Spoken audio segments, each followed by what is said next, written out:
야곱이 거기서 밤을 지내고 그 소유 중에서 형 에서를 위하여 예물을 택하니 암염소가 200이요 순염소가 20이요 암양이 200이요 순양이 20이요 전나는 낙타 30과 그 새끼요 암소가 40이요 황소가 10이요 암나귀가 20이요 그 새끼 나귀가 10이라. 그것을 각각 때로 나누어 종들의 손에 맡기고 그의 종에게 이르되 나보다 앞서 건너가서 각대로 거리를 두게 하라. 그가 또 앞선 자에게 명령하여 이르되 내 형 에서가 너를 만나 묻기를 내가 누구의 사람이며 어디로 가느냐 내 앞에 것은 누구의 것이냐 하거든 대답하기를 주의 종 야곱의 것이요 자기 주 에서에게로 보내는 예물이오며 야곱도 우리 뒤에 있나이다 하라. 그 둘째와 셋째와 각대를 따라가는 자에게 명령하여 이르되 너희도 에서를 만나거든 곧 이같이 그에게 말하고 또 너희는 말하기를 주의 종 야곱이 우리 뒤에 있다 하라. 내가 내 앞에 보내는 예물로 형의 감정을 분후에 대면하면 형이 혹시 나를 받아주리라. 그 예물은 그의 앞서 보내고 그는 무리 가운데서 밤을 지내다가 밤에 일어나 두 아내와 두 여종과 11 아들을 인도하여 야복 나루를 건널세. 그들을 인도하여 시내를 건너가게 하며 그의 소유도 건너가게 하고 야곱은 홀로 남았더니 어떤 사람이 날이 새도록 야곱과 씨름하다가 자기가 야곱을 이기지 못함을 보고 그가 야곱의 허벅지 관절을 치매 야곱의 허벅지 관절이 그 사람과 씨름할 때 어긋났더라. 날이 새려하니 나로 가게 하라. 당신이 내게 축복하지 아니하면 가게 하지 아니하겠나이다. 내 이름이 무엇이냐? 야곱이니이다. 내 이름을 다시는 야곱이라 부를 것이 아니요 이스라엘이라 부를 것이니 이는 내가 하나님과 및 사람들과 겨루어 이겼음이니라. 당신의 이름을 알려주소서. 어찌하여 내 이름을 묻느냐? 하고 거기서 야곱에게 축복한지라. 그러므로 야곱이 그곳 이름을 브니엘이라 하였으니 그가 이르기를 내가 하나님과 대면하여 보았으나 내 생명이 보존되었다. 그가 브니엘을 지날 때에 해가 돋았고 그의 허벅다리로 말미암아 절었더라. 그 사람이 야곱의 허벅지 관절에 있는 둔부의 힘줄을 쳤으므로 이스라엘 사람들이 지금까지 허벅지 관절에 있는 둔부의 힘줄을 먹지 아니하더라. 할렐루야. 우리의 참된 만족되신 주님의 이름을 찬양합니다. 우리 놀라우신 주님 앞에 우리 감사와 찬양과 영광의 큰 박수 올려드리겠습니다. 아름다우신 주님, 우리의 예배 주인 되신 주님의 이름을 찬양합니다. 삶의 주인 되신 주님의 이름을 높여 송축합니다. 주님으로 영광을 받아 주시옵소서. 네, 하나님의 놀라운 은혜 가운데 한몸 이룬 우리 포드의 성도들 바라보시면서요, 오늘 이 시간 영상으로 함께 예배하는 모든 글로벌 포드 식구들과 특별히 우리 네팔팀을 향해서도 우리 한번 따뜻한 사랑과 격려와 축복의 박수를 서로에게 보내도록 하겠습니다. 주님의 놀라우신 은혜가 우리 모두에게 있게 되기를 주님의 이름으로 축복합니다. 할렐루야. 사랑하는 여러분, 성령 충만하십시오.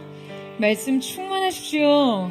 오늘 함께 드리는 이 예배를 통해 우리가 힘써 하나님을 알고 그 안에서 진정한 우리 자신을 발견하게 되는 은혜가 있게 되기를 주님의 이름으로 축복합니다. 우리 옆 사람과 이렇게 인사하셨으면 좋겠는데요. 두려워하지 말고 자신의 문제에 직면하십시오. 이렇게 한번 축복하시겠어요? 네, 놀라운 회복과 은혜의 시작이 우리 모두에게 있게 되기를 주님의 이름으로 축복합니다. 여러분, 한 여행자가 발을 헛디는 바람에 가파른 낭떠러지 아래로 미끄러져 내렸습니다. 그러다가 굴러떨어지는 순간 겨우 작은 나뭇가지 하나를 붙잡고 그 안에 이렇게 대롱대롱 매달려 있게 됐어요. 그가 나뭇가지에 매달려 겨우 버티면서 젖먹던 힘을 동원해 소리를 지릅니다. 거기 위에 누구 없어요? 살려주세요. 또 바로 그때 하나님의 음성이 들려왔어요. 내가 여기 있노라. 여행자가 간청합니다. 하나님, 제발 저 좀 살려주세요. 내가 너를 반드시 살릴 것이다. 너는 나를 믿으라. 하나님 믿사오니 제발 이제 구해주세요. 그러자 하나님께서 말씀하세요. 내가 너를 반드시 구할 것이니 지금 붙잡고 있는 그 손을 놓으라. 그러자 그가 한 한참을 아무 말 없이 버티다가요, 다시 소리를 지르기 시작했습니다. 거기 위에 하나님 말고 누구 없어요? 여러분, 우리는 때로 우리가 절대적으로 구원이라고 여기는 어떤 것을 손에 쥐고 있느라 하나님의 구원 방식을 거부할 때가 많습니다. 그러니까 하나님이 그 손을 놓으라고 하시는 것을 붙잡고 있느라 하나님께서 잡으라고 하시는 것을 붙잡지 못해요. 오늘 본문 속에 등장한 야곱은 매우 큰 위기의 상황에 처해 있었습니다. 그동안 그가 붙들었던 것과 이제 새롭게 붙들어야 할 것 사이에 도전에 직면합니다. 지난 20년간 야곱은 삼촌 라반의 집에 있었던 이 하란에 정착해서 안정적인 삶을 영위하고 있었어요. 그는 그곳에서 4명의 아내를 만났고 자녀들을 낳았으며 엄청난 거부가 되었죠. 그가 완벽하게 적응한 하란 땅의 생활, 그의 기득권, 정서적 익숙함, 풍성한 재력, 사회적 영향력, 이 모든 것들은 그를 그 땅에 안정적으로 정착시켰습니다. 여러분, 하지만 그 땅은 결코 그에게 부르심의 땅이 아니었어요. 하나님의 뜻은 그가 하란에 머무는 데 있지 않았습니다. 앞서 창세기 28장 15절 말씀에 보면요, 하나님께서는 그에게 분명하게 말씀하셨어요. 너를 이끌어 이 땅으로 돌아오게 할지라. 그러니까 이것이 야곱을 향한 하나님의 계획이었고 결코 철회함 없으신 그분의 약속이었어요. 그는 가나안 땅으로 돌아와야 하는 사람이었습니다. 오늘 본문은 드디어 이 천군 천사들 마하나임 여호와의 군대의 호의를 받은 야곱이 약속의 땅으로 들어가기 직전 고향 앞 야복강 나루에 당도한 장면입니다. 이제 그 강만 건너면 그토록 돌아오기 힘들었던 고향 땅에 발을 디디게 돼요. 하나님께서 그의 조상들에게 주셨던 기업의 땅 말이에요. 그런데 정작 이 땅 앞에 섰을 때 그는 이 땅으로 들어가기를 주저합니다. 가나안 땅의 문턱에서 도저히 강을 건널 수가 없었어요. 여러분, 왜 그랬습니까? 20년간 회피하고 살았던 한 가지 문제에 직면해야 했기 때문이에요. 바로 그의 형 에서의 대면 말이에요. 야곱은 에서의 분노가 해결되지 않았다는 것을 직감하고 있었어요. 20년 전 야곱이 형을 속여 장자권을 쟁취한 후에 이 어머니 리브가는요, 야곱을 야반도주시켜 이 라반의 집으로 피신시킵니다. 여러분, 왜 그랬죠? 에서에게서 야곱을 향한 강한 살의를 느꼈기 때문이에요. 그러니까 리브가가 야곱의 신변의 위협을 감지하지 않고서는 그가 그토록 사랑하고 집착하던 아들을 여러분 굳이 그렇게까지 떠나보내려 하지 않았을 거예요. 무엇보다도 고작 몇 날 며칠일 거라고 예상했던 이 이별은 결국 리브가의 남은 평생이 되었다는 것은 지금 리브가가 살아있는 동안 에서의 분노가 결코 누그러지지 않았다는 것을 의미합니다. 리브가는 분명 야곱의 피신 이후에 항상 그 에서의 감정 변화를 유심히 살피며 살았을 거예요. 언제라도 내 아들을 다시 만날 날을 손꼽으며 말이죠. 하지만 끝내 리브가는 야곱을 집으로 불러들이지 못합니다. 에서의 분노는 그칠 줄 몰랐고 그의 원하는 시간이 지나도 해결되지 않았던 것이죠. 결국 리브가는 그토록 사랑하던 야곱에게 이제 집으로 돌아와도 좋다라는 전가를 보내지 못한 채로 죽습니다. 따라서 야곱에게 지난 세월 동안 그 에서의 분노와 그의 복수는요, 끝내 해결되지 않은 문제였을 거예요.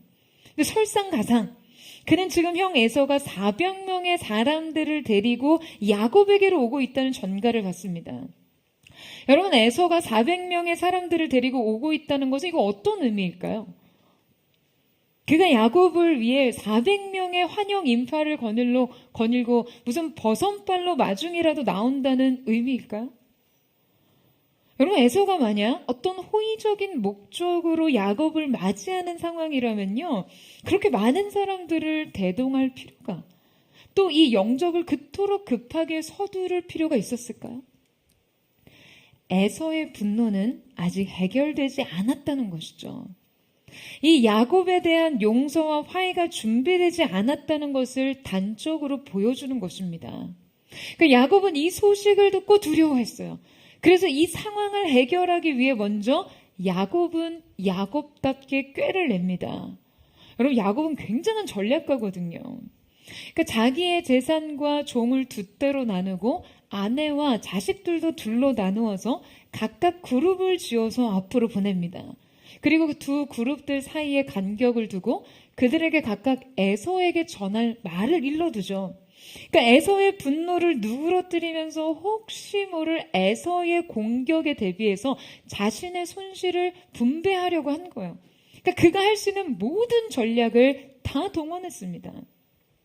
이때 야곱이 하인들에게 에서가 묻거든 이렇게 대답하라라고 하는데요. 18절 말씀에 대답하기를 주의 종 야곱의 것이요 자기 주 에서에게로 보내는 예물이오며. 자, 여러분 지금 에서를 뭐라고 부르고 있습니까? 주라고 부릅니다. 그리고 자신을 종이라고 말해요. 그리고 이후 형을 만났을 때도 7번이나 땅에 엎드려 절합니다. 여러분, 인생이 참 아이러니하죠. 야곱이 지금까지 이 험한 세월을 보낸 이유가 무엇이었습니까? 형의 장자 권리를 빼앗으려고 했기 때문이었어요. 자신보다 앞선 형의 축복과 명분을 가로채기 위해서요. 어떻게든 그 복을 자신의 것으로 만들기 위해 시작된 그의 모든 노력은 결국 고개를 땅에 박은 채 형에게 자신을 주의 종이라 부르는 굴욕으로 마칩니다. 여러분, 사실 원래 장자권은 누구의 것이었습니까? 사실상 야곱은요, 하나님께서 본래 자신에게 주신 것을 에서로부터 샀습니다. 창세기 25장 31절 말씀에 보면 야곱이 이르되 형의 장자의 명분을 오늘 내게 팔라. 그러나 창세기 25장 23절에 보면 하나님께서 에서와 야곱이 태어나기도 전에 큰 자가 어린 자를 섬기리라 하셨더라 라고 말씀하셨어요. 그러니까 하나님께서 야곱이 태어나기도 전에 그가 거룩한 계보를 이어갈 것에 대해 이미 뜻을 정하셨습니다. 그 뜻을 알리셨어요. 장자의 명분, 곧 장자의 축복은 본래 야곱의 것이었습니다. 그러나 그럼에도 불구하고 야곱은 이미 그에게 주어진 것을 값을 지불하고 사는 인생을 삽니다. 그 값은 그에게 엄청나게 냉혹한 현실 지불이었어요. 여러분, 이것이 얼마나 비극입니까? 얼마나 큰 인생의 손실이에요. 굳이 내가 지불하지 않았어도 이미 자신의 소유인 것을 사기 위해 그는 너무나 많은 것을 희생했습니다. 그리고는 결국 이렇게 형제로서의 관계로서가 아닌 종의 모습으로 혹은 죄인 혹은 채무자의 모습으로 서게 되는 것이죠. 여러분, 이것이 바로 자신이 인생의 주인이 되어 자기의 꾀로 삶을 경영하던 자의 서글픈 말로입니다. 사랑하는 여러분, 쓸데없고 손실뿐인 대가 지불을 하며 여러분 인생을 살지 않게 되기를 주님의 이름으로 축원합니다. 이미 여러분의 몫의 축복을 얻기 위해 여러분의 삶을 희생하지 마세요. 하나님을 인생의 주인으로 주님께서 허락하신 인생의 분깃을 얻는 은혜가 있게 되기를 축원합니다. 그런데 문제는요, 어떤 값을 지불해도 지금 그의 두려움이 쉽게 해결되지 않았다는 거예요. 한번 어긋난 관계는 쉽게 회복되지 않으니까요. 그는 이 에서의 분노를 자신이 어떻게 해결할 수 없다는 것을 알았어요. 자신이 회개하지 않았던 20년 전 죄는 그의 발목을 붙잡고 있었습니다. 20년 동안 애써 외면하고 망각하고 살던 자신의 지난 과오가 결코 세월에 희석되지 않았다는 것을 직면한 것이죠. 그는 결국 자신의 재산과 두 아내와 두 여종과 11 아들을요 모두 강을 건너 떠나보냅니다. 여러분, 모두 강을 건너게 해요. 자신의 재산 일체와 아내와 자식들 모두를 떠나보냅니다. 그리고서 야곱은 결국 혼자가 됩니다. 여러분, 그가 낯선 땅에서 이 정도로 자수성가하기까지 그의 노동의 현장과 삶의 경영이 얼마나 고달팠겠습니까? 그가 일군 모든 삶의 기반과 그 자신을 분리시키기가 여러분 이거 어디 쉬웠겠어요? 그런데 야곱이 이 지점에서 모든 것을 분리시킵니다. 그리고 성경은 이렇게 기록해요. 야곱이 홀로 남았더니, 이 홀로에 해당하는 레바토는요, 분리된 상태라는 의미의 빠드와 전치사 레가 결합한 것으로, 그러니까 다른 모든 것으로부터 완전히 분리된 상태를 의미합니다. 그러니까 그가 완전히 혈혈 단신으로 그곳에 남게 된 것이었어요. 자, 여러분, 그런데 이 야곱이라는 이름은 본래 어떤 의미입니까? 자, 성경에서 이름의 의미는 그의 인생 전체의 영적인 의미를 알려주는 매우 중요한 단서가 되죠. 창세기 25장 26절 말씀에 아우는 손으로 에서의 발꿈치를 잡았으므로 그의 이름을 야곱이라 하였으며 라고 기록되어 있어요. 여러분, 야곱은요, 붙잡는 인생이었습니다. 그는 탄생의 순간조차 형의 발꿈치를 붙잡던 사람이었어요. 그의 정체성이 무언가를 움켜쥐는 사람이었습니다. 그러니까 자신이 원하는 바를 손에 쥐기 위해서 그냥 본능적으로 무언가를 쥐는 사람이었어요. 그리고 그는 평생을 그 이름처럼 살았습니다. 외삼촌 라반의 집에서도요, 사랑하는 여인을 얻기 위해, 재산을 얻기 위해 그는 강한 집념으로 손을 힘껏 움켜쥐며 살았어요. 그런데 지금 이 약속의 땅 강 어귀에서 그는 손에 쥐고 있던 모든 것을 놓아보냅니다. 그야말로 움켜쥔 손으로가 아니라 편손으로 존재합니다. 아무것도 붙잡지 않고 홀로 이 고독한 땅에 선 곳이죠. 여러분은 무엇을 꽉 붙잡고 계세요? 무엇을 얻고자 여러분의 인생의 손을 움켜쥐고 계십니까? 여러분 혹시 코리 텐붐을 아세요? 그녀는 네덜란드 출신의 독실한 기독교 가정에서 자랐는데요. 그녀의 가족은 세계 2차 대전 당시 유대인들에게 피난처를 제공하고 이 나치의 저항운동을 했다는 이유로 독일군에게 체포를 당합니다. 그녀는 죽음의 수용소 아우슈비츠에서 끔찍한 강제 노동과 고문, 총살, 그리고 가스실 처형 등의 상상 이상의 참혹한 생활 속에서 아버지와 언니를 잃었지만 그녀만은 끝내 생존한 이후에 전쟁 피해자들을 위한 치유 사역자가 됩니다. 제가 어린 시절에 이 코리 텐붐의 자서전을 읽고 너무나 큰 감동을 받았었거든요. 그런데 얼마 전에 찰스 스윈돌의 저서에서 이 코리 텐붐과 찰스 스윈돌 목사님과의 만남에 관한 한 일화를 읽게 됐어요. 코리 텐붐이 이 노년의 찰스 스윈돌 목사님의 교회에 출석했다라고 하더라고요. 그녀가 세상을 떠나기 얼마 전에 찰스 스윈돌 목사님에게 아주 인상적인 마지막 말을 남겼다고 합니다. 이 목사님의 아주 특별한 가족 사랑에 대해 이야기를 듣던 중에 그녀는 꽉 움켜쥐고 있던 손을 천천히 풀면서 이렇게 말했다고 해요. 목사님, 모든 것을 느슨하게 줄 알아야 합니다. 무엇이든지요. 하나님께서 억지로 목사님의 손가락을 푸셔야 한다면 목사님은 아프실 거예요. 잊지 마세요. 모든 것을 느슨하게 주어요. 모든 것을. 어떤 대상이건 우리가 여러분 그것을 우리의 손아귀로 힘껏 꽉 움켜쥘 때 하나님께서는 그 손을 푸신다는 것이죠. 그리고 그때 그분이 우리의 의지를 꺾으시며 이 손을 푸실 때 우리는 아플 수도 있다는 거예요.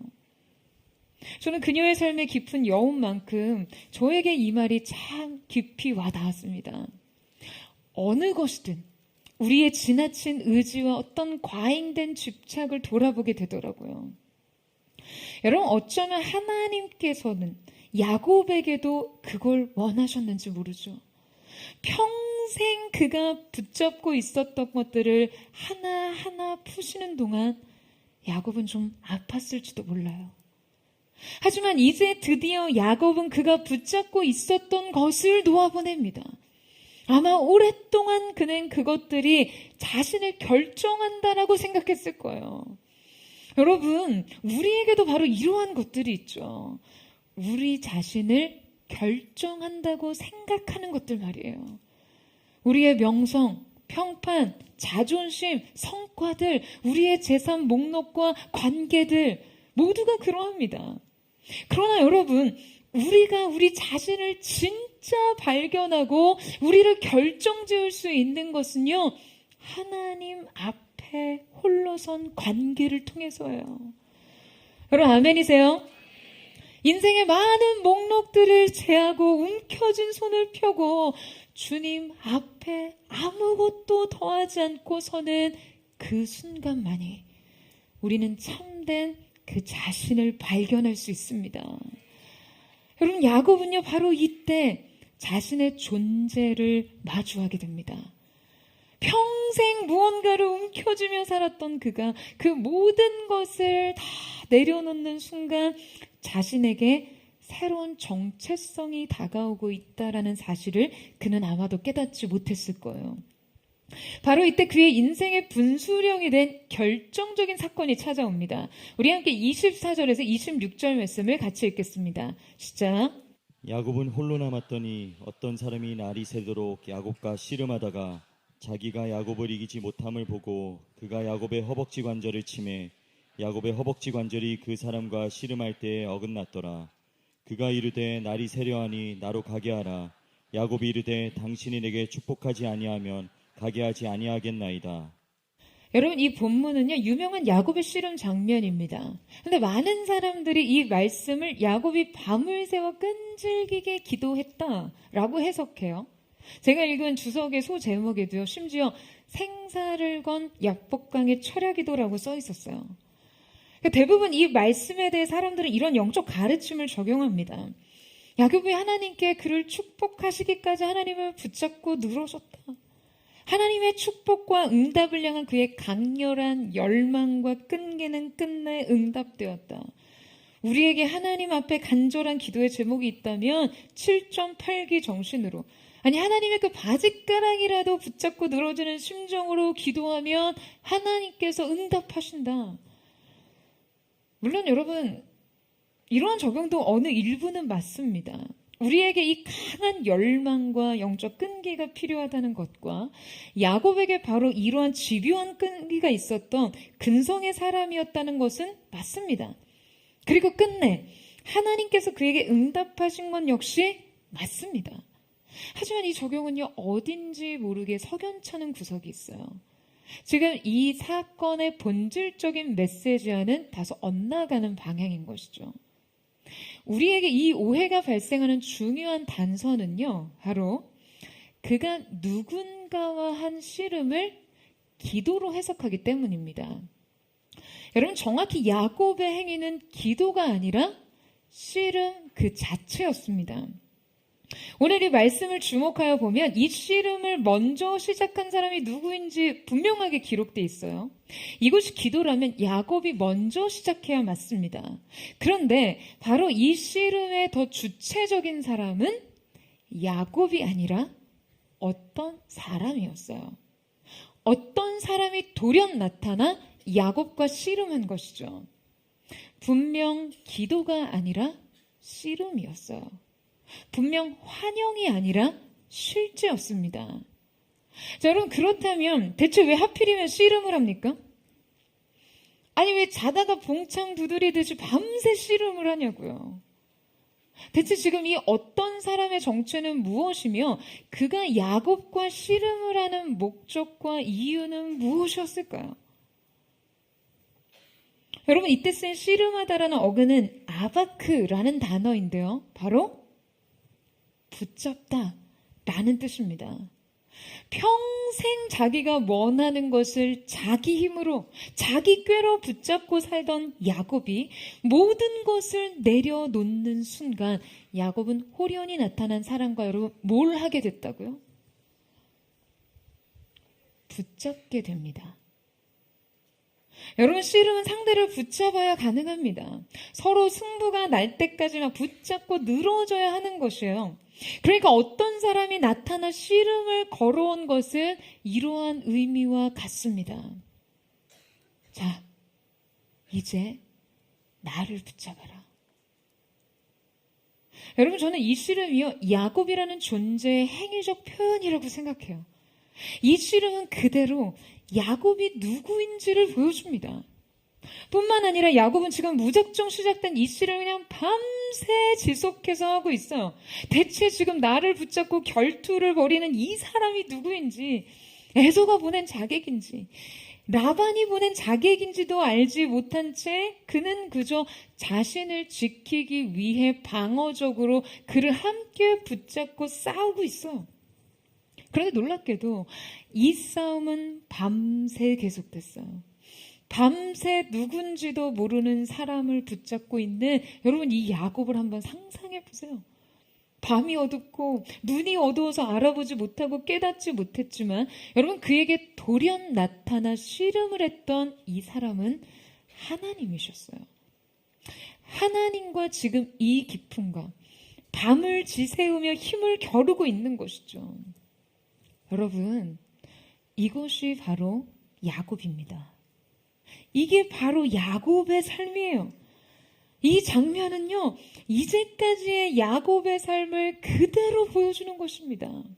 그는 오랜 시간 하나님께 굴복하는 삶을 살지 못했어요. 그는 하나님이 누구이신지도 모른 채로 그냥 죽기 살기로 자기 힘으로 붙잡고 늘어지는 삶을 살았어요. 언제나 자신의 힘으로 버티고 발버둥치고 자신의 수단을 내세워 하나님의 뜻에 저항하고 그분을 거슬렀습니다.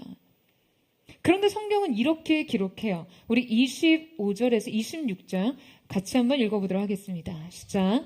자기가 야곱을 이기지 못함을 보고 그가 야곱의 허벅지 관절을 치매 야곱의 허벅지 관절이 그 사람과 씨름할 때에 어긋났더라. 그가 이르되 날이 세려하니 나로 가게 하라. 야곱이 이르되 당신이 내게 축복하지 아니하면 가게 하지 아니하겠나이다. 여러분, 지금 하나님께서는 밤을 새워 야곱과 겨루셨습니다. 그리고 굽히지 않는 야곱의 이 잘못된 의지를 꺾고자 그를 치십니다. 그의 환도뼈를 부러뜨리세요. 여러분, 이 환도뼈는요, 직립을 가능하게 하는 뼈거든요. 그런데 지금 이 뼈가 위골되었어요. 그럼 어떻게 되겠어요? 직립하게 되는 뼈가 부러졌으면 그냥 당연히 완전히 자빠졌겠죠. 설 수 있게 하는 뼈가 부러졌으니 어떻게 서 있겠어요? 아마 정말 그냥 지렁이처럼 흐느적거렸을 거예요. 그의 몸은 가눌 수 없이 쏟아져 내렸을 거예요. 그의 환도뼈는 바로 강한 자기 자아와 강인한 인간성, 그리고 자기 신뢰의 상징이었습니다. 그러니까 이제까지 그의 힘을 지탱해주는 상징이었어요. 하지만 이것이 와르르 무너져 내립니다. 더 이상 자신을 지탱하는 것이 자신의 힘이 될 수 없는 것이었죠. 그런데 아이러니하게도 바로 자신의 뼈가 부러지는 순간 야곱은 자신이 씨름을 하던 바로 이 사람이 다름 아니라 하나님의 현현이었다는 것을 깨닫습니다. 그제서야 영적인 눈이 열리고 하나님을 알아보는 것이었어요. 여러분, 저는 그가 자빠지는 순간에도, 그래서 넘어지는 순간에도 아마 이 하나님의 바짓가랑이라도 정말 붙잡았을 거라고 생각해요. 여러분, 왜 그렇습니까? 하나님께서 야곱에게 나로 가게 하라 라고 말씀하셨잖아요. 저는 이 한밤에 일어난 결투의 장면을 곱씹고 묵상하면서 두 가지 의문이 들었어요. 먼저는 왜 하나님께서는 그와 씨름을 벌이신 것일까? 왜 하나님께서 굳이 이 싸움의 승패를 결정해 주셨는데 그 승자를 의아하게도 그것이 야곱이라고 말씀하신 것일까? 여러분, 왜일까요? 대체 왜 그러셨을까요? 여러분, 이거 성경에 나와 있습니까? 네, 안 나와 있어요. 좀 각자 거룩한 상상력으로 한번 상상해 보시고 생각해 보세요. 여러분, 아니 하나님이 자존심도 없이, 아니 이 사기꾼 같은 인간이랑 밤을 새워서 씨름을 하시고는요, 야곱에게 이길 수 없을 것 같다고 왜 굳이 말씀을 하시냐는 거예요. 환도표를 툭 하고 건들자마자 그냥 지렁이처럼 흐느적거리면서 쓰러진 이 하찮은 인간을, 아니 뭐 진작에 치시거나 패대기를 치시거나, 아니면 이거 뭐 맘만 먹으면 죽이실 수도 있는 거잖아요. 그런데 왜 굳이 밤을 새워 밤새도록 씨름을 하시고는 내가 이겼어 라고 말씀하시냐는 거죠. 여러분, 저는 그렇게 생각합니다. 하나님께서 야곱에게 붙잡히고 싶으신 것이 아니었을까요? 그는 붙잡아야 사는 사람이었어요. 그게 야곱의 뜻이었잖아요. 야곱은 태어날 때부터 붙잡았어요. 자신의 운명을 초월하는 욕심을 붙잡았습니다. 자신이 원하는 것을 소나기에 쥐기 위해서 너무나 많은 힘을 쏟고 살았어요. 지금 그러한 야곱에게 이렇게 말씀하시는 것은 아닐까요? 야곱, 다른 거 붙잡지 마. 나를 붙잡아. 내가 붙잡혀줄게. 여러분, 밤을 새우도록 하나님은 야곱에게 붙잡혀 주셨습니다. 여러분, 왜요? 야곱은 이제까지 평생 쓸데없는 것만 붙잡고 살았잖아요. 고작 한 번 붙잡는 그 느낌으로 평생 다른 기억을 지울 수 있을까요? 여러분, 지울 수 있다고 생각하세요? 평생의 경험을 상쇄시킬 수 있다고 생각하세요? 밤을 새워서 정말 죽기 살기로 죽을 지경까지 이르러서 이제 더 이상 붙잡을 수 없겠다. 내 힘은 정말 여기까지다. 더 했다가는 정말 죽겠다. 여러분, 이 정도로 붙잡아 봐야 하나님을 붙잡는다는 것이 어떠한 것인지 감이 오지 않겠습니까? 그럼 저는 그렇게 생각해요. 밤을 새워서 하나님께서는 야곱에게 이 경험을 만들어주고 싶으셨던 것은 아닌가? 그리고는 심지어 이렇게 말씀하시는 거예요. 나를 붙잡았을 때 내가 느끼는 그 승리가, 그 자신감, 그거를 느껴봐라. 이제 너는 다시 시작할 수 있을 거야. 그리고는 그분의 자비로 환도뼈를 치시는 거예요. 이제 새로운 삶은 무릎 꿇고 시작해. 굴복하고 시작해. 엎드려서 시작해. 여러분, 바로 그때 하나님께서 그에게 한 가지 질문을 던지십니다. 어쩌면 이 모든 일은요, 바로 이 질문에 직면하기 위한 것일지 몰라요. 자, 27절 말씀을 같이 읽겠습니다. 시작. 그 사람이 그에게 이르되 내 이름이 무엇이냐? 그가 이르되 야곱이니이다. 자, 그 질문은 바로 내 이름은 무엇이냐? 입니다. 여러분, 하나님이 지금 야곱의 이름을 왜 부르십니까? 정말 그 이름을 모르시는 거예요? 그가 누구인지 몰라서 물으시는 걸까요? 아니, 그러면 하나님께서 아닌 뭐 홍두깨처럼 갑자기 나타나셔서 뭐 이름도 모르고 누구인지조차 모르는 사람을 밤새도록 붙잡고 씨름을 하셨다는 말인가요? 아니죠, 여러분. 하나님께서는 야곱이 누구인지, 그가 이 자리에 오기까지 어떠한 삶을 살았는지 속속들이 아시는 분이었습니다. 그런데 돌연 지금 그의 이름을 물으시는 이유는 무엇입니까? 하나님께서는 왜 그에게 그의 이름을 물으시는 것일까요? 여러분, 그것은 야곱이 진짜 직면해야 하는 질문이 바로 이것이기 때문이에요. 내가 누구냐? 하는 이 질문 말이에요. 하나님께서는 그가 이 질문 앞에 서야 한다고 생각하셨어요. 여러분, 이 질문은 사실상 야곱이 무려 20년 동안 회피하던 물음이었습니다.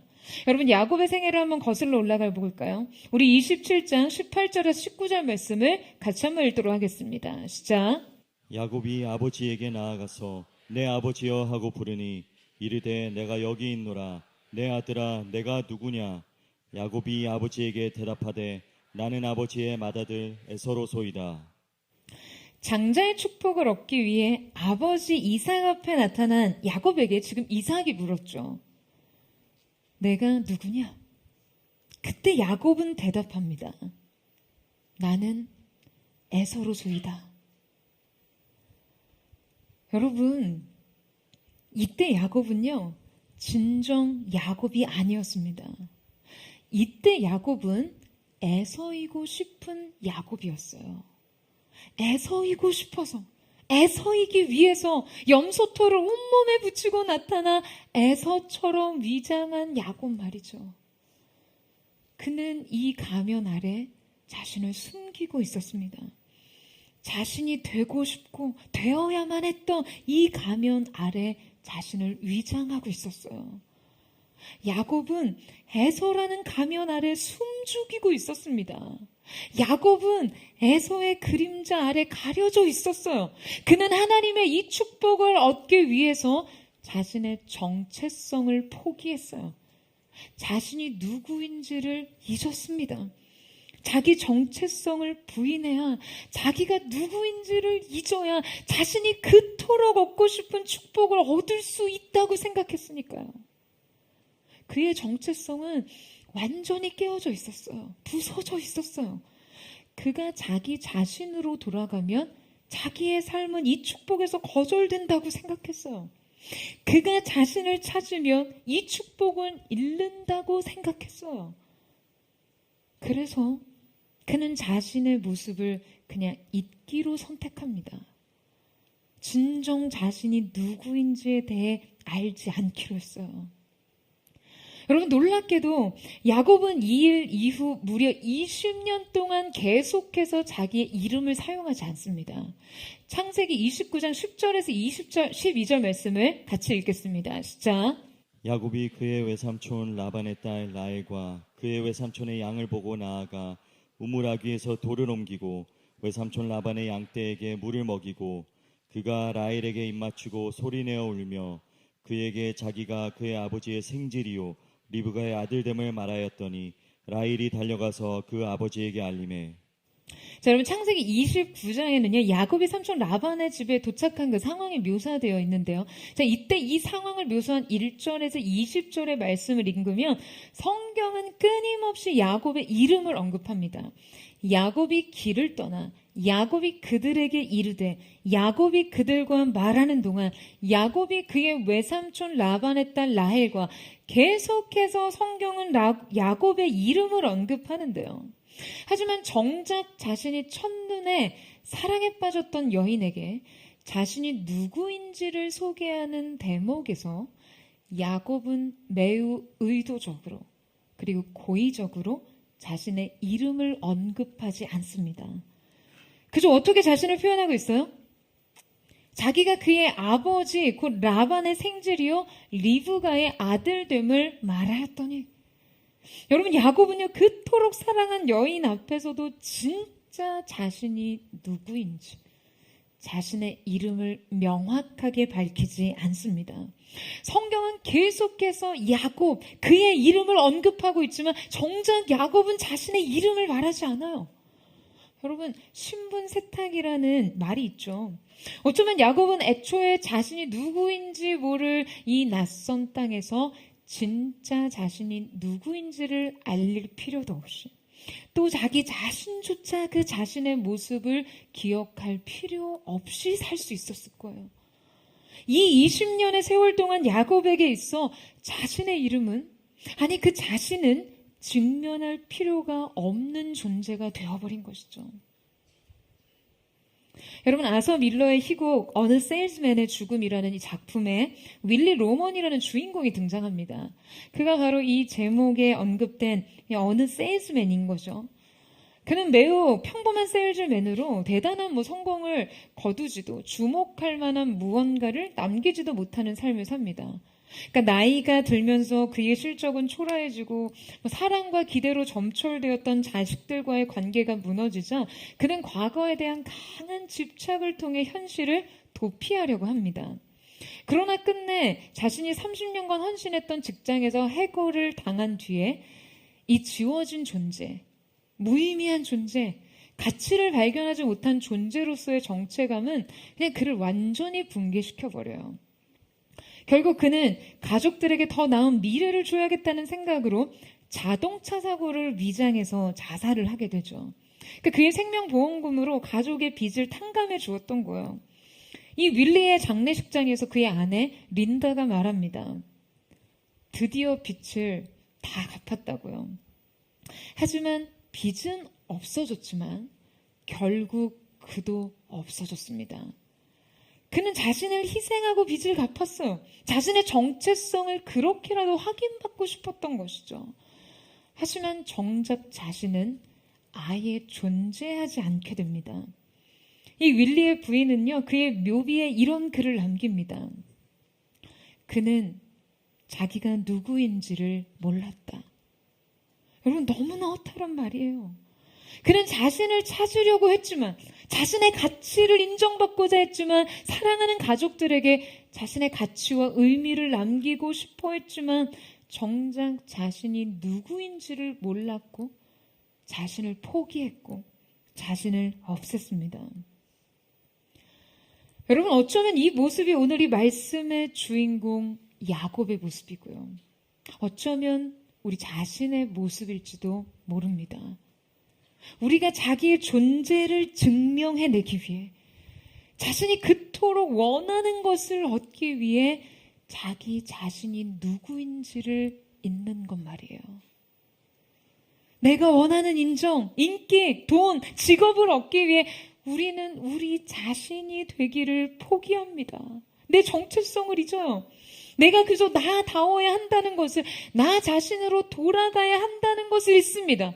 고유한 사명에는요, 관심이 없어요. 그저 사람들이 원하는 모습이 자신을, 그 모습에 맞춰 자신을 그리고 포장하고 바라고 흉내냅니다.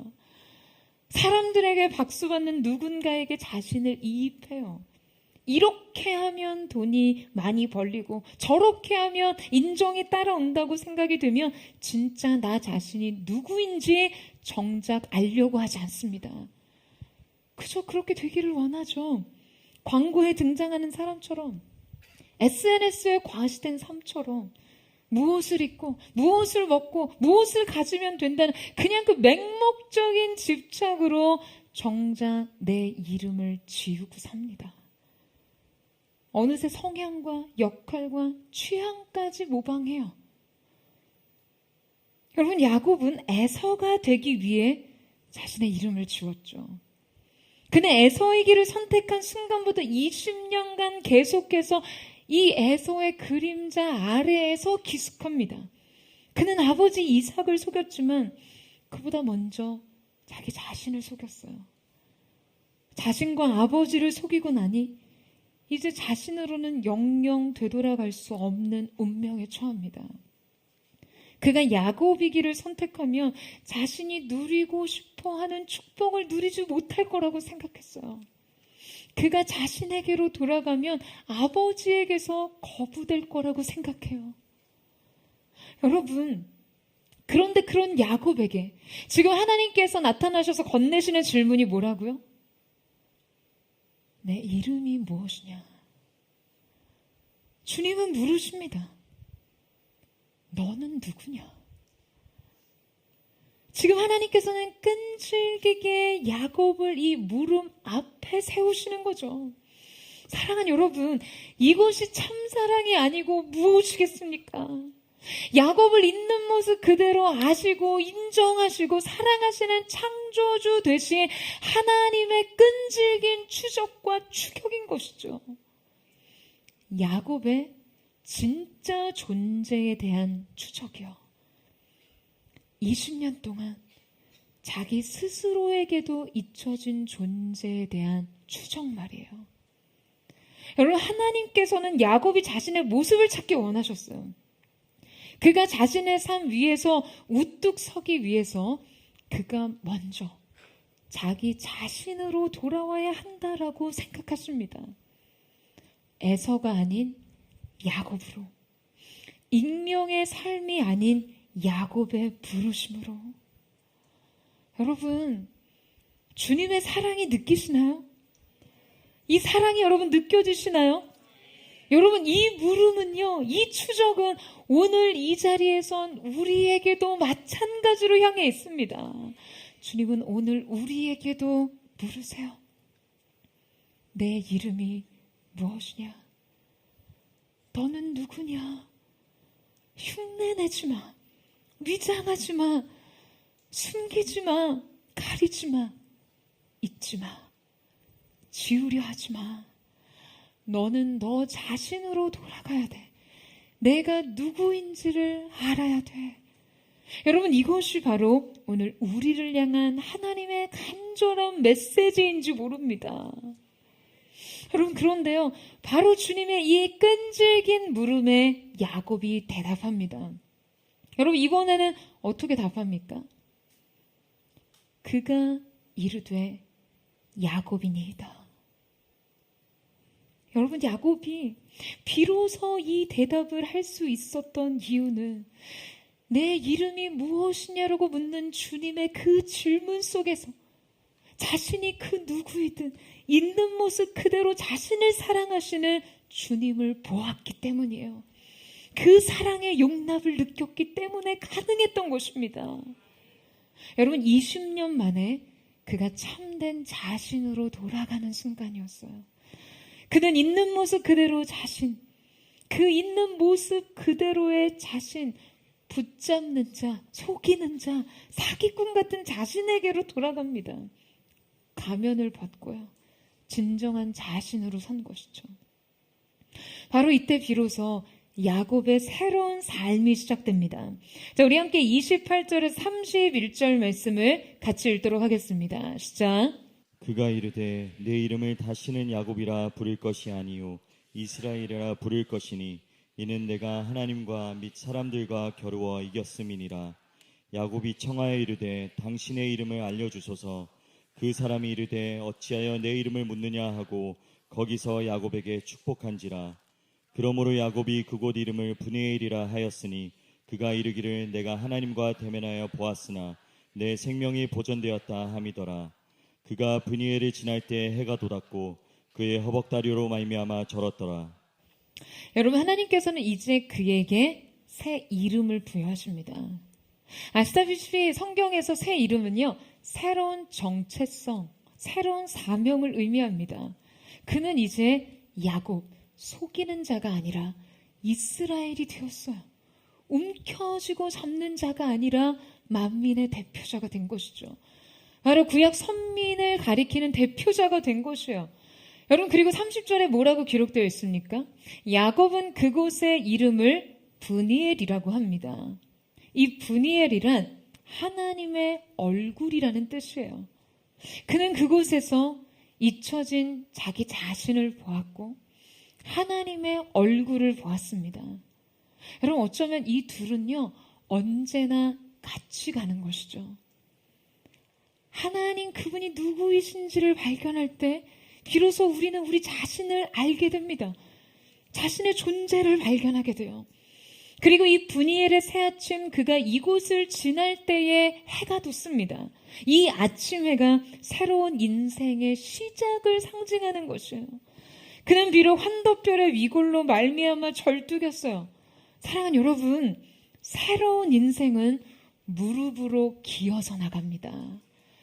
이제 비로소 그가 삶의 승치를 어떻게 쟁취하는지를 알게 된 것이죠. 내가 내 인생의 주관자가 되고 주인이 되어 꾀를 내어 무엇이든 움켜쥐는 자가 아니라 인생은 무릎으로 이기고 엎드려서 성취하는 것임을 깨닫게 된 것이에요. 여러분, 그리스도인들이란 어떤 사람들입니까? 여러분, 우리는요, 이미 환도뼈가 위골된 사람들입니다. 여러분 아멘이세요? 하나님 앞에서 우리의 강인한 힘과 자아를 의지할 수 없는 자들이에요. 이 사실을 믿으십니까? 여러분 우리의 자아는요 이미 십자가 앞에서 깨어지고 부서져 있습니다. 무릎으로 기어 나가야, 주님 앞에 완전히 항복하고 엎드려 나가야 그때 비로소 세상을 이기는 자들이 되는 것이에요. 바로 야곱과 같이 말이죠. 여러분 야곱은 분이엘을 지나 에서가 자신의 군사들 400명을 이끌고 거닐어 오는 것을 봅니다. 그리고 그때 믿을 수 없는 장면이 펼쳐집니다. 에서가 달려와서 그를 맞이하여 안고 목을 어긋 맞추어 그와 입 맞추고 서로 우니라. 여러분 야곱이 하나님의 얼굴 앞에서 자신을 찾았을 때요, 인생에서 결코 해결될 수 없던 문제가 눈 녹듯이 녹아내립니다. 결코 시간이 해결할 수 없던 일들, 누구도 설득할 수 없던 마음, 해결할 수 없던 인생의 불안과 두려움, 20년의 가면, 20년의 방황, 20년의 앙금, 이것이 모두 한 번에 해결되는 것이죠. 사랑하는 여러분, 부르심의 땅을 향해 가세요. 그리고 다른 것을 의지하지 마시고 하나님만을 붙잡으세요. 잡았던 손을 놓으세요. 그리고 주님을 붙잡으세요. 하나님 앞에서 가면을 벗으세요. 그분의 얼굴 앞에서 참된 나 자신으로 돌아가십시오. 그리고 하나님께서 부여하신 정체성으로 다시 일어나세요. 아니, 일어나기 위해 엎드리세요. 무릎으로 기어 나아가십시오. 저는 오늘 그렇게 우리가 우리 자신을 위해 그동안 집착하고 붙잡았던 모든 것을 내려놓고 우리 주님, 우리 앞에 계신 주님을 붙잡는 은혜가 있게 되기를 주님의 이름으로 축원합니다. 우리 자신의 힘과 능력, 우리가 의지하던 것들을 상징하던 영적 환도뼈가 부러지고 오직 주님께서 허락하신 새 이름으로 하나님의 얼굴 앞에서 시작된 분이엘의 새 아침을 맞이하는 은혜가 있게 되기를 주님의 이름으로 축원합니다. 오늘 이 자리가 영적 야복강 나루터, 오늘 이 자리가 영적 분이엘의 새 아침이 되기를 예수님의 이름으로 축원합니다. 우리 함께 찬양하며 주님 앞에 나아갔으면 좋겠습니다. 사랑하는 주님, 내 인생에 원하는 한 가지, 내가 바라던 그 소망과 그 은혜와 축복을 얻고자 우리는 스스로 우리의 삶을 움켜쥐고 집착하며 세상이 보여주는 허용을 향해, 그 많은 세상의 가치와 허용을 향해 우리의 손을 움켜잡았습니다. 오늘 우리가 이 인생 영혼의 야복강 나루터에서 주님 앞에 우리의 인생의 모든 것을 내려놓고 진정 우리 삶의 주인 되시는 주님을 붙들기를 원합니다. 그렇게 주님의 사랑 앞에 잠잠히 거하게 하여 주옵소서. 내가 주인 삼은 모든 것 내려놓고 내 주 대신 주 앞에 나가 내가 사랑했던 모든 것 내려놓고 주님만 사랑해. 내가 주인 삼은 내가 주인 삼은 모든 것 내려놓고 내 주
여러분, 오늘 여러분은 무엇을 움켜쥐고 있으신가요? 세상의 허영을 향해, 세상의 인정과 칭찬을 위해 인생의 수많은 재물을 얻고자 여러분이 움켜쥐고 있는 것은 무엇입니까? 사랑하는 여러분, 인생의 스스로 주인이 되어 내 인생의 가장 좋은 것, 축복과 재물과 인생의 꿈을 이루고자 발버둥치며 노력하며 수고하는 그 인생 끝에서 우리가 발견하는 것은 무엇인가요?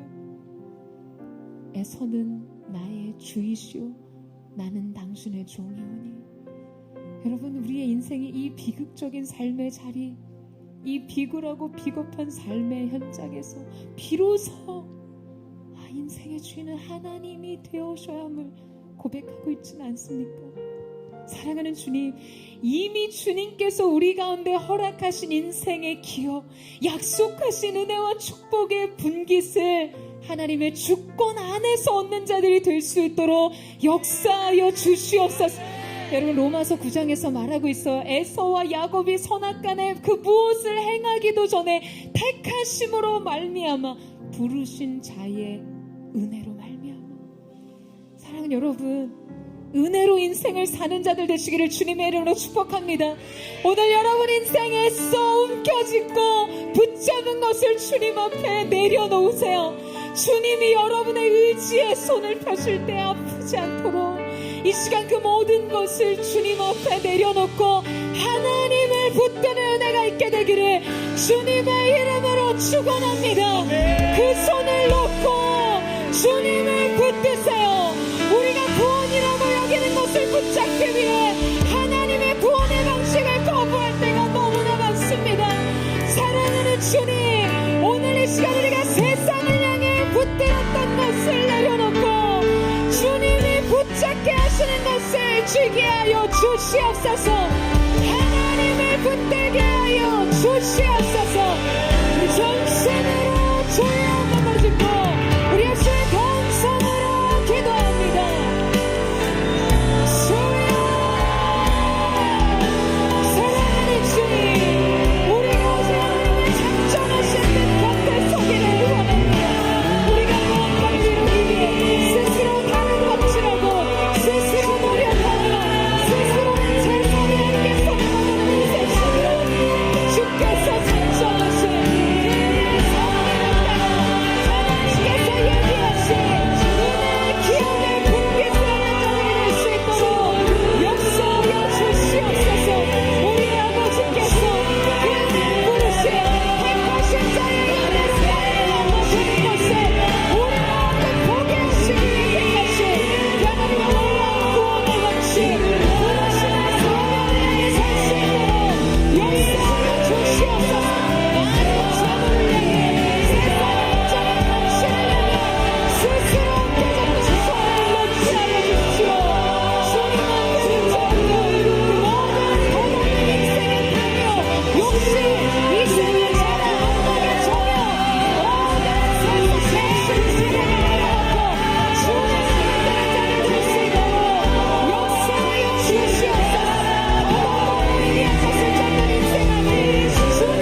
믿음으로 주님을 바라봅니다. 보게 하소서. 오 주님, 내가 주께 가오니 말씀하시고 새롭게 하소서. 내가 전심으로 주 얼굴 보아 주님의 뜻대로 나를 세우시리라. 오직 믿음으로 주를 바라보리니 늘 주님 곁에서 우리 한복하는 마음으로 전심으로 주님의 이름을 바라봅니다. 주 얼굴 보아 주님 뜻대로 주님의 세우시리라. 오직 믿음으로 주를 바라보리니 늘 주님 곁에서 늘 주님 곁에 서리라. 늘 주님 곁에서 위라. 늘 주님 곁에서 위라. 내가 긍휼히 여길 자를 긍휼히 여기고 불쌍히 여길 자를 불쌍히 여기리라 하셨으니 그런즉 원하는 자로 말미암도 아니요 다른 박질하는 자로 말미암도 아니요 오직 긍휼히 여기시는 하나님으로 말미암느니라. 오직 긍휼히 여기시는 하나님으로 말미암느니라. 주님 오늘 이 말씀 우리의 가슴에 새기게 하여 주시옵소서. 우리의 인생 스스로 다른 박질하며 원하며 붙잡았던 모든 것 내려놓고 이 모든 것이 주님의 은혜 안에 있음을, 주님의 긍휼 안에 있음을, 주님의 자비 안에 있음을 알게 하여 주시옵소서. 오늘 우리의 영적인 환도뼈가 위골되기를 원합니다. 인생 자기의 힘으로 살고자 했던 거, 자기 자아를 앞세워 주님 앞에 섰던 거, 자기 공로와 자기의 모든 허영을 따라 살았던 인생 모든 가치, 삶의 힘, 능력, 말의 힘줄을 끊으라고 말씀하신 대로 우리의 인생의 환도뼈가 위골되는 역사, 오직 하나님 앞에 항복하여 인생을 사는 거룩한 주님의 사람들 될 수 있도록 도와주시옵소서. 그때 비로소 하나님의 사람들이 눈뜨게 하여 주십시오. 내 앞서 가신 분이 하나님이시며 그리고 주님으로부터 이 질문을 듣게 하여 주십시오. 너는 누구인가? 내 이름이 무엇이냐? 사랑하는 주님, 인생에 인정받기 위해, 칭찬받기 위해, 성공하기 위해, 축복을 쟁취하기 위해 나 아닌 다른 사람으로 살고자 했던 것, 안목의 정욕과 이상의 자랑으로 나의 삶을 과시하듯 전시했던 우리의 모든 삶을 주님 앞에 내려놓고 회개합니다. 사랑하는 딸아, 사랑하는 아들아, 너는 누구인가? 내 이름이 무엇이냐라는 이 주님의 질문 앞에 주님의 사랑을 발견하세요. 여러분, 여러분의 인생을 아시는 주님께서 삶의 눈물을 닦아주실 거예요. 수고하고 무거운 짐을 다 내려놓고 주님 안에 거하게 하십니다. 그 눈물을 닦아주실 거예요. 주님께서 우리의 기도를 들으실 줄로 믿습니다. 이 시간 사랑하는 여러분, 여러분 앞에 계시는 주님 앞에 여러분의 인생의 모든 힘을 내려놓고, 주님, 저는 야곱입니다. 인생의 가면을 벗고 누군가여야 하는, 누군가가 되고 싶은 이 모든 인생의 껍데기와 같은 포장과 허영을 내려놓고 나를 아시는 아버지 앞에 서기를 원합니다.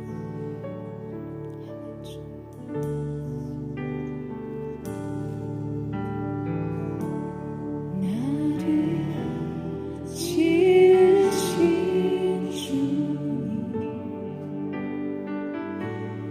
내 안에 계셔.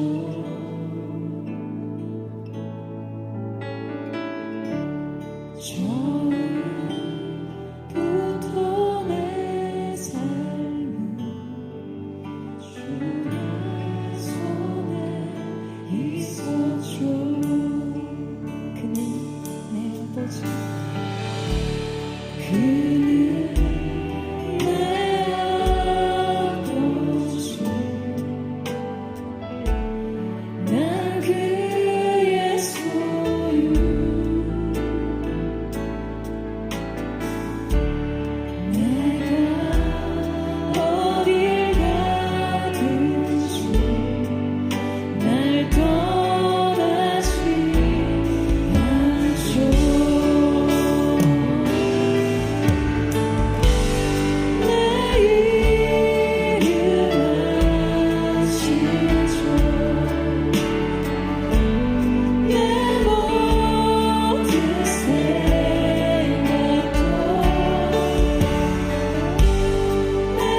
우리를 사랑하시는 주님은 여러분 우리를 알고 계세요. 주님의 불꽃 같은 눈앞에서 우리의 삶은 숨길 것이 없습니다. 그럼에도 불구하고 이제 헛된 인생의 욕심과 세상의 안목과 자랑, 세상 즐거움을 붙잡지 말고 나를 붙잡으라고 자신을 내어주시며 내가 이겼다 라고 말씀하시며 우리의 인생 격려하시는 주님이, 여러분 이 놀라운 사랑이 얼마나 아름답습니까? 그 사랑이 우리를 향해 너의 있는 모습 그대로, 아들아 너의 이름을 내가 알고 있다, 딸아 내가 너의 있는 모습 그대로 더 이상 누군가가 되고자 시도하거나 노력하지 않아도 나는 너를 사랑하며 너의 인생을 향한 나의 계획을 반드시 이룰 것이라고 말씀하시는 이 크고 놀라운 하나님의 사랑 앞에 여러분 안심하세요. 안심하십시오. 안심하십시오. 인생의 환도뼈를 주신 주님 앞에, 주님 그렇습니다. 하나님의 사랑 앞에 항복합니다. 내가 두 손 들어 그 사랑 앞에 항복합니다. 주님, 이제 이후로 나의 삶은 하나님의 얼굴 앞에서 더 이상 인생 속이며 움켜쥐는 야곱으로서가 아닌 새 이름의 정체성 이스라엘로 살게 하여 주시옵소서. 인생의 분이엘의 새 아침을 맞게 하여 주시옵소서. 무릎으로 엎드려 주님 앞에 사는 인생 되게 하여 주시옵소서. 엎드려서 영광을 성취하는 자, 무릎으로 인생의 뜻을 성취하는 거울을 떠나가는 내 사랑, 영광의 기업 분개스럽는 자들 되게 하여 주시옵소서. 분이엘의 새 아침을 만날 주여도 인생의 애서를 향해 용서와 화해와 인생의 시간으로 해결할 수 없었던 그 어떤 것을 해결할 수 없는 완전하신 하나님의 은혜가 여러분 앞에 기다리고 있습니다. 이제 인생 역복강을 건너 하나님의 약속을 향해 달려가시죠. 우리 전심으로 주여 세 번 부르짖고 우리 예수의 동선으로 기도합니다. 주여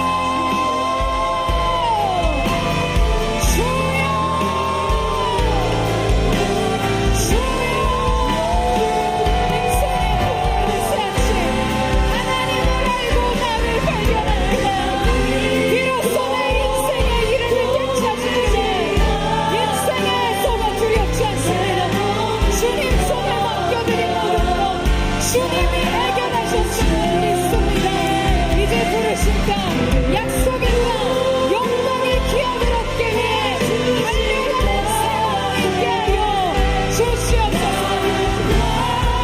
더 이상 나를 야곱이라 부르지 않으려 이스라엘이라. 하나님 주님 우리의 삶을 맡겨드리오니 하나님 얼굴 앞에서 새로운 이름으로 이 인생 역복강을 건너게 하여 주옵소서. 용서와 새 영광이 기다리고 있는 곳을 향해 강렬하게 나가게 하여 주옵소서. 나의 왕이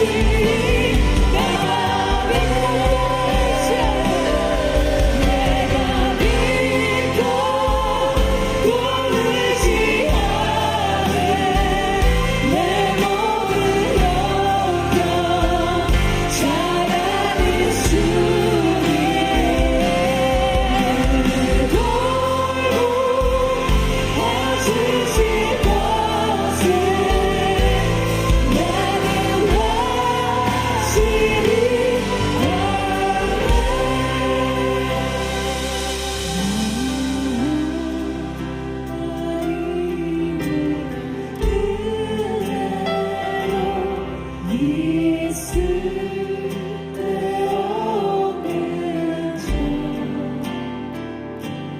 내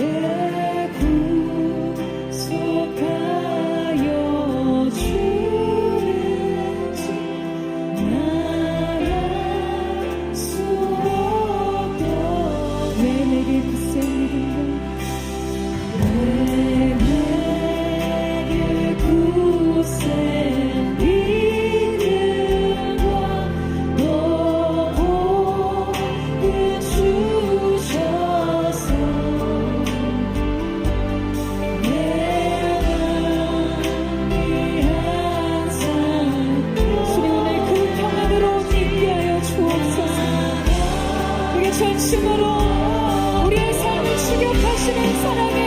주님께 맡겨드립니다. 내가 믿고 또 의지하네.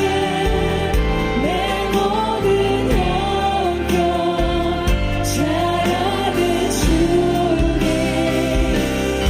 늘 돌보 봐주실 것을 나는 확실히 거룩한 사랑 내가 또 의지하는 모든 세상 영경 잘하는 주님 늘 돌보 해주실 것을 나는 확실히 늘 돌보주실 것을 늘 돌보 해주실 것을 나는 확실히 아네. 사랑하는 주님, 우리의 욕심으로 옮겨졌던 모든 것을 내려놓고 주님을 붙들었을 때, 주님 앞에 정직한 우리 자신으로 섰을 때, 주님이 우리 가운데 허락하신 분이엘의 새 아침을 기쁨으로 맞이하기를 원합니다. 우리의 인생에서가 하나님의 분이엘 아침 뒤에 기다리고 있음을, 주님이 허락하신 용서와 치유와 회복과 영광의 그날, 거룩하신 영광의 기업을 분깃으로 얻기 위해 달려가는 새 걸음이 있게 하여 주시옵소서. 그렇게 하나님의 사람들에게 거룩한 은혜가 있을지어다. 놀라운 은혜의 사날이 열릴지어다. 그렇게 함께 하신 주님을 찬양